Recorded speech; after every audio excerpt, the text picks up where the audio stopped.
এখন আছি উদয়পুর সি বিচের দিকে। এখানে তোমরা সমস্ত রকমের ফ্রেশ মাছ কাঁকড়া পেয়ে যাবে।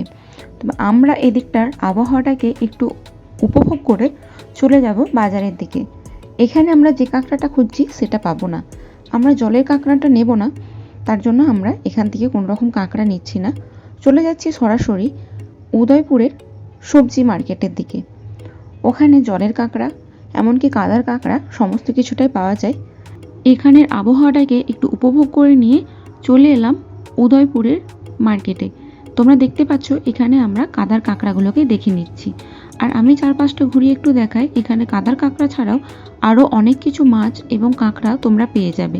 তবে এখানে মাছ বা কাঁকড়া কিনতে গেলে তোমাদেরকে একটু দাম কষাকষি করে নিতে হবে।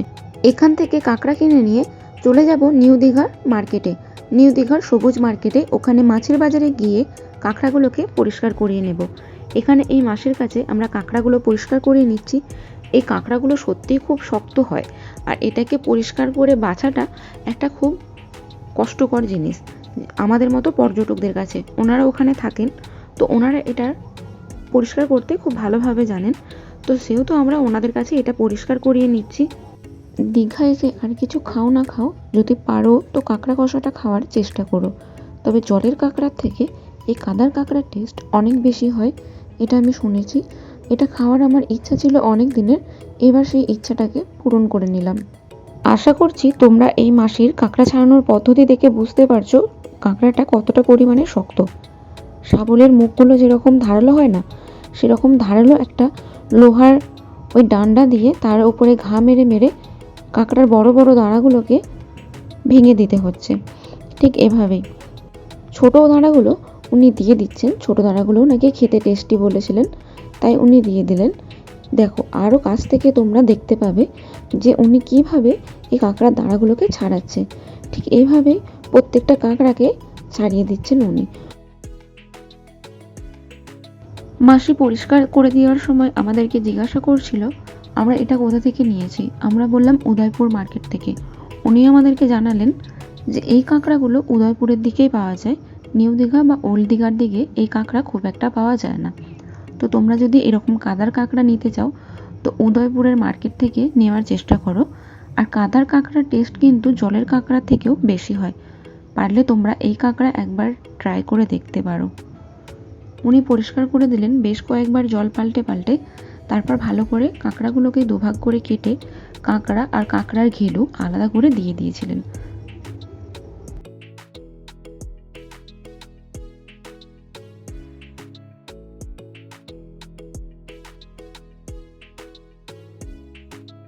কাঁকড়াটা পরিষ্কার করিয়ে আমরা হোটেলে চলে এসেছিলাম। এখন আছি হোটেলের ক্যান্টিন রুমে। ওনাদের স্টাফেরাই আমাদেরকে এই রান্নাটা করে দিয়েছিল। কড়াইয়ে তেল দেওয়া হয়ে গেছে। তেল গরম হয়ে যাওয়ার পরে তেলটাকে কড়াইয়ের চারপাশে এভাবে নাড়িয়ে নিচ্ছেন। তারপরে এর মধ্যে দিয়ে দিচ্ছে নুন। নুনটা যতটা পরিমাণ রান্নায় ইউজ হবে, মানে আমাদের স্বাদ মতো নুন উনি এখনই ব্যবহার করে নিচ্ছেন। আর এর মধ্যে একটা মশলার পেস্ট দিয়ে দিচ্ছে। এই মশলার পেস্টের মধ্যে আছে পেঁয়াজ, আদা, রসুন, টমেটো একসঙ্গে উনি পেস্ট করে নিয়েছেন। এবার এই মশলাটাকে উনি কষাতে থাকছেন। রান্নায় আগে নুন ব্যবহার করার কারণ হলো এই যে পেস্টটা আছে এটা অতিরিক্ত লিকুইডি পেস্ট। এই পেস্টটা যাতে রান্না করার সময় না ছিটকায়, সেজন্যই উনি আগে রান্নাতে নুনটা ব্যবহার করেছেন, মানে আগে নুনটা তেলের মধ্যে দিয়েছেন। তো উনি কষিয়ে কষিয়ে টেক্সচারটাকে ঠিক এই রকম পর্যায়ে নিয়ে এসেছে। এখন মশলাটার কিন্তু ঘনত্ব অনেকটাই কমে এসেছে, আর এটা থেকে এখন এই পর্যায়ে একদম তেল ছাড়তে শুরু করেছে।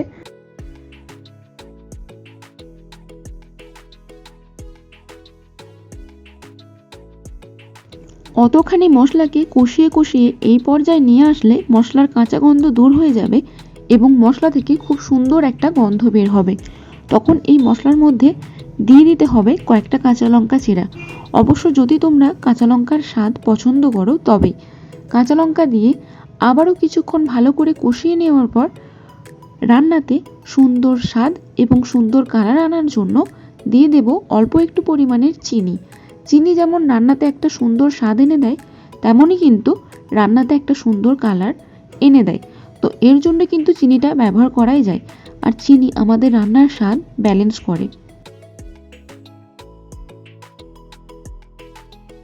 চিনি দেওয়ার পর চিনিটাকে মশলার সঙ্গে হালকা হাতে একটু মিশিয়ে নিয়ে এর মধ্যে ব্যবহার করা হচ্ছে গোলমরিচ গুঁড়ো। যদি কারোর বাড়িতে গোলমরিচের গুঁড়ো না থাকে তাহলে সেক্ষেত্রে লঙ্কা গুঁড়োর ব্যবহার করতে পারো। লঙ্কা গুঁড়োর ব্যবহার করলে স্বাদের খুব একটা পার্থক্য হয় না।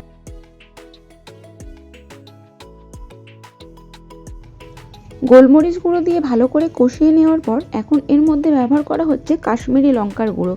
কাশ্মীরি লঙ্কার গুঁড়ো ঝাল হয় না, শুধু রান্নাতে একটা সুন্দর কালার এনে দেয়, সে কারণে কাশ্মীরি লঙ্কার গুঁড়োটা ব্যবহার করা। তবে যদি কাশ্মীরি লঙ্কার গুঁড়ো বাড়িতে না থাকে তাহলে সেটাও তোমরা স্কিপ করে যেতে পারো।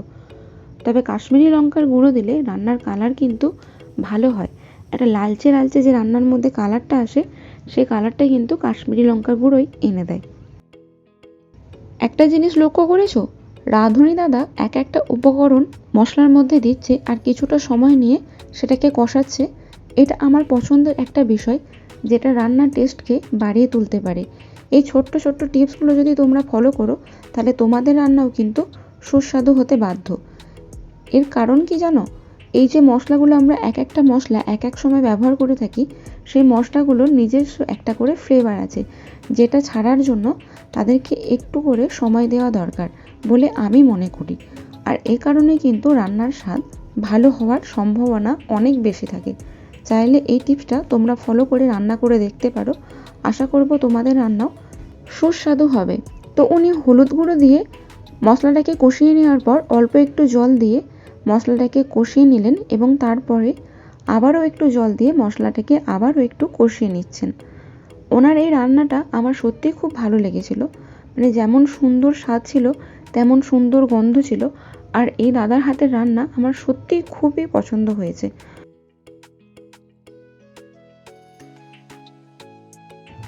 জল দিয়ে মশলাটাকে আবারও একটু ভালো করে কষিয়ে নিচ্ছেন। রান্নার স্বাদ কিন্তু এই মশলা কষানোতেই হয়। মশলা তোমরা যত ভালোভাবে কষাবে রান্নার স্বাদ কিন্তু তত ভালো হবে। তার মানে কখনোই এটা নয় যে মশলাটাকে তোমরা কষিয়ে কষিয়ে একদম ধরিয়ে ফেলবে, তাহলে সেক্ষেত্রে কিন্তু রান্নার টেস্ট বিগড়ে যাবে। এখন এর মধ্যে নুন হলুদ দিয়ে মেখে রাখা কাঁকড়াগুলো এর মধ্যে দিয়ে দেওয়া হচ্ছে।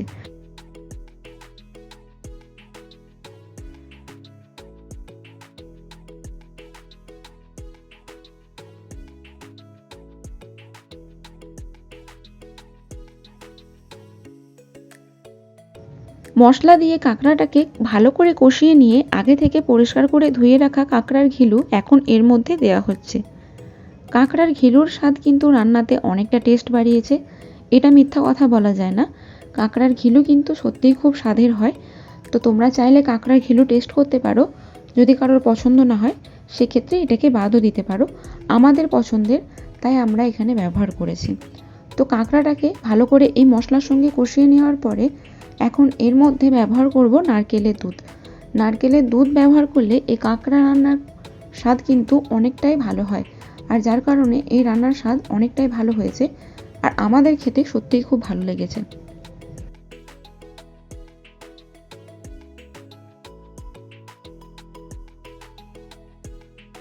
কাঁকড়াটাকে কষিয়ে নেওয়ার পর এর মধ্যে নারকেলের দুধ দেওয়া হয়ে গেছে। একটা গোটা নারকেলের দুধ এর মধ্যে ব্যবহার করে ফেলেছেন ইনি। তো এবার এই নারকেলের দুধের মধ্যেই ফুটে ফুটে কাঁকড়ার কষাটা হতে থাক। ততক্ষণ তোমরা ভিডিওতে আমার সঙ্গে থাকো। আর ভিডিওটি যদি ভালো লেগে থাকে তাহলে অবশ্যই একটি লাইক করে ভিডিওটাকে শেয়ার করো বন্ধুদের সঙ্গে, পরিবারের সঙ্গে।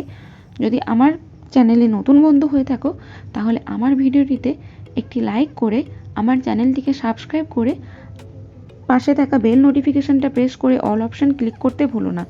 তাতে করে আমার পোস্ট করা ভিডিওর নোটিফিকেশন তোমাদের কাছে তাড়াতাড়ি পৌঁছে যাবে। তো কাঁকড়া কষাটা এই পর্যায়ে রেডি হয়ে গেছে। দেখো এর গ্রেভি অনেকটা কমে এসেছে। এখন এটা নামিয়ে নেব। তবে তার আগে এই গ্রেভিটাকে জাল দিয়ে আরও একটু মেরে নেব, যাতে করে ওই কষা কষা ব্যাপারটা আসে।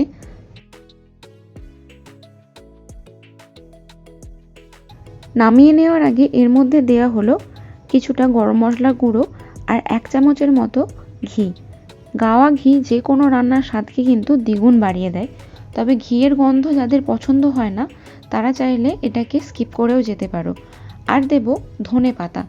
ধনে পাতার গন্ধ, যে কোনো রান্নাতে আমার ধনে পাতার গন্ধ খুবই ভালো লাগে। তো তো ধনেপাতার গন্ধ যাদের ভালো না লাগে তারাও কিন্তু ধনেপাতাটা স্কিপ করে যেতে পারো। এবার উপর থেকে ধনেপাতা ছড়িয়ে দিয়ে ভালো করে মিশিয়ে নিয়ে নামিয়ে রেডি করে দিল আমাদেরকে কাঁকড়া কষা। দীঘা এসেছি আর কাঁকড়া কষা খাবো না, এই ব্যাপারটা না বেশ জমছিল না। আমার অনেক দিনের ইচ্ছা ছিল এটা, আর সেটা পূরণ হয়ে গেল। তো রান্নাটা কেমন লাগলো অবশ্যই তোমরা জানিও। তো যদি নেক্সট টাইম কেউ কখনো দীঘা যাও তাহলে কিন্তু এই কাঁকড়া কষা খেতে একদম ভুলো না। আমি তো ঠিক করেছি পরের বার যদি কখনো আমি দীঘা যাই তো এটা বাড়ির জন্যও নিয়ে আসবো, আর আমার বাড়ির লোকদেরকেও কিন্তু এই রান্নাটা করে আমি নিজে খাওয়াবো। দেখবো আমার বাড়ির লোক কি বলে। তো আজকের ভিডিওটা তোমাদের জন্য এই পর্যন্তই রইল। দেখা হবে পরবর্তী কোনো ভিডিওয়ে। ততক্ষণ ভালো থেকো, সুস্থ থেকো আর আমার চ্যানেলের পাশে থেকো।